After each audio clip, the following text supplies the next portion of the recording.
Oi gente, bom dia. Hoje, dia 16/10/2024, eu fiz uma live ao vivo agora, mas por causa da instabilidade do sinal da internet, ela perdeu qualidade, perdeu um pouco de som numa parte, depois travou numa outra parte. E como eu quero hoje privar, como eu quero hoje prezar pela qualidade do trabalho, então eu quero entregar para você um vídeo mais completo, melhor, né? Sem essas intercorrências. Portanto, estou gravando aqui esse vídeo e vou publicar lá com o mesmo assunto. Hoje o texto que nós vamos ler é Jeremias capítulo... Desculpa, não é Jeremias, é Lamentações de Jeremias capítulo 3, versículo 21 a 24, que diz assim, ó. Disso me recordarei no meu coração, por isso tenho esperança. As misericórdias do Senhor são a causa de não sermos consumidos, porque as suas misericórdias não têm fim.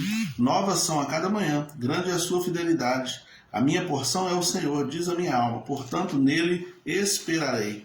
O contexto de vida de Jeremias, quando ele escreveu esse texto, era um contexto em que ele estava lamentando por uma calamidade muito grande que havia acontecido no meio do seu povo, o cativeiro babilônico.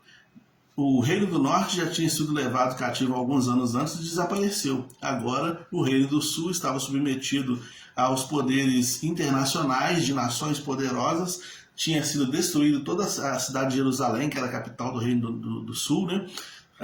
Tinha sido destruído, os muros quebrados, o templo destruído, as casas jogadas ao chão, saqueamentos os mais diversos, e as pessoas tinham sido levadas para outra terra. Jeremias estava nesse contexto.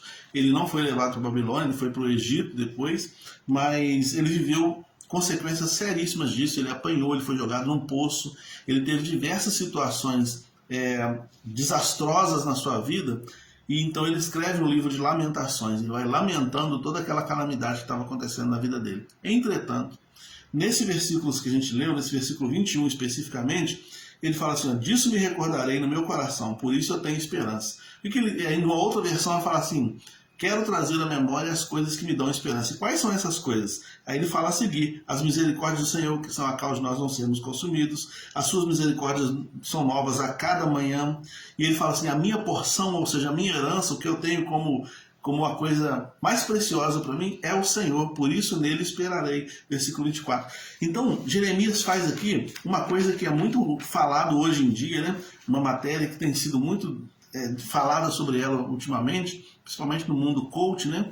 Que é a reprogramação mental, a mudança da mente. A Bíblia já fala sobre isso. A Bíblia já falava sobre a mudança da mente. Metanoia, conversão, mudança de mente. A Bíblia já falava sobre isso. Mas agora se tem se debruçado sobre isso, né? A neurociência, que é uma parte do conhecimento que trabalha com a ideia do funcionamento do cérebro e como isso, quais as implicações do funcionamento do nosso cérebro no nosso comportamento, tem se debruçado para falar sobre isso, sobre a mudança dos padrões mentais, mudanças dos padrões de pensamento, para também mudar as nossas emoções, os nossos sentimentos e as nossas atitudes e, consequentemente, mudar a vida como um todo.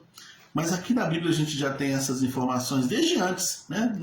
Peguei aqui Lamentações de Jeremias, mas muito antes de Jeremias você já tem o Davi, que muda os padrões mentais. Ele chega diante do gigante e ele não quer enxergar aquele gigante, ou melhor, ele enxerga o gigante, ele reconhece o gigante, mas ele enxerga além do gigante. Ele não fica preso ao medo, como todos os outros ficaram, né? Ele transforma esse medo numa energia contra aquelas forças que estavam se levantando contra ele, que era, no caso, o gigante. A gente também vê em José, que passou por muitas situações complicadas na vida, mas ele transformou todas as situações em oportunidades de crescimento, desenvolvimento, autoconhecimento, crescimento pessoal, e aí, finalmente, com toda essa bagagem que ele adquiriu ao longo dos anos que ele passou, os sofrimentos que viveu, ele acabou se tornando o governador do Egito.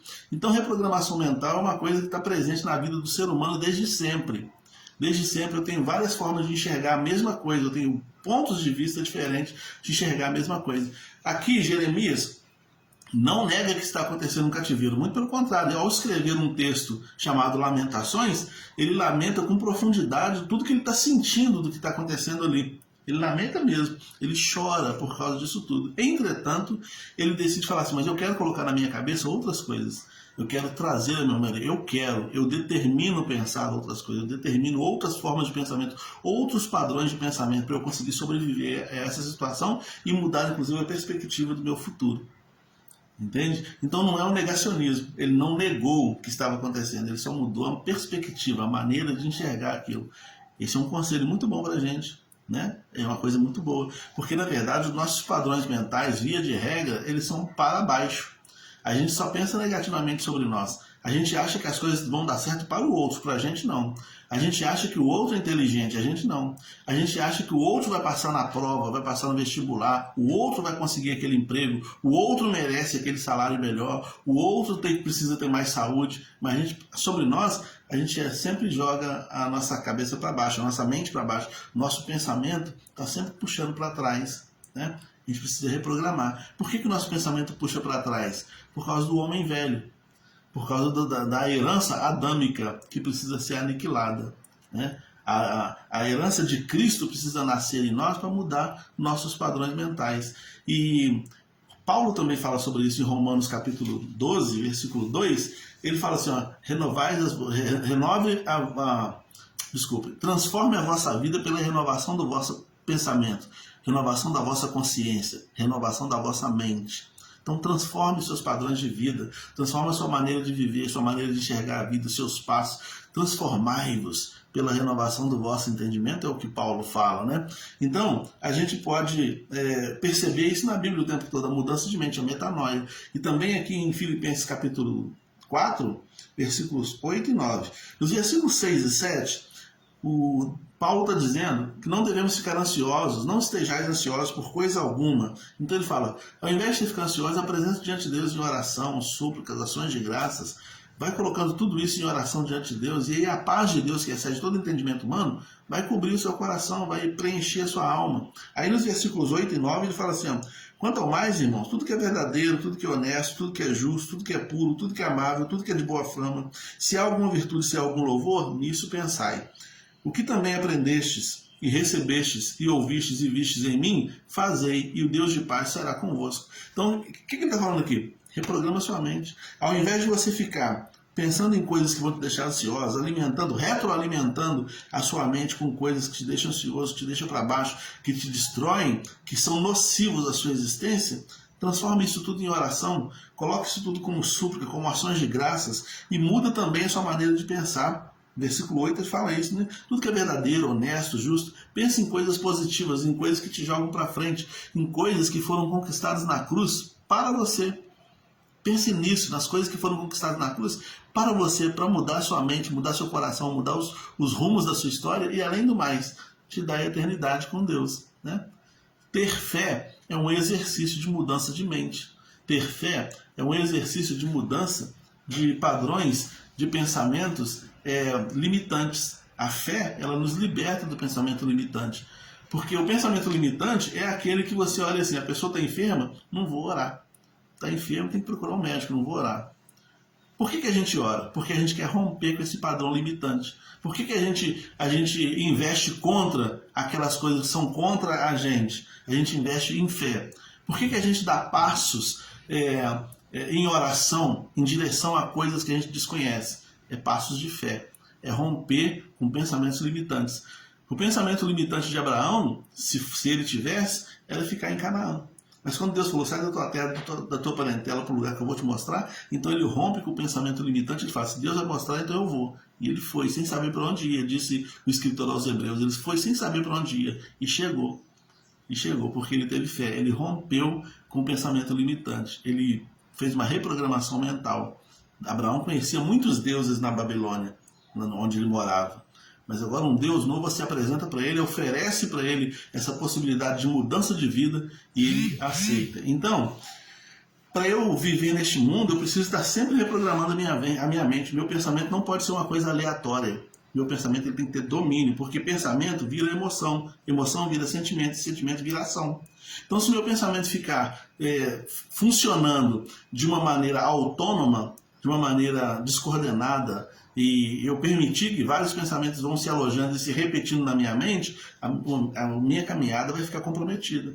Então eu preciso ter esse controle. Isso, hoje em dia também se fala muito sobre inteligência emocional, né? Eu preciso ter esse controle, essa inteligência, eu preciso saber fazer as distinções devidas, mudar as formas de pensar. Mas como que eu faço isso biblicamente falando?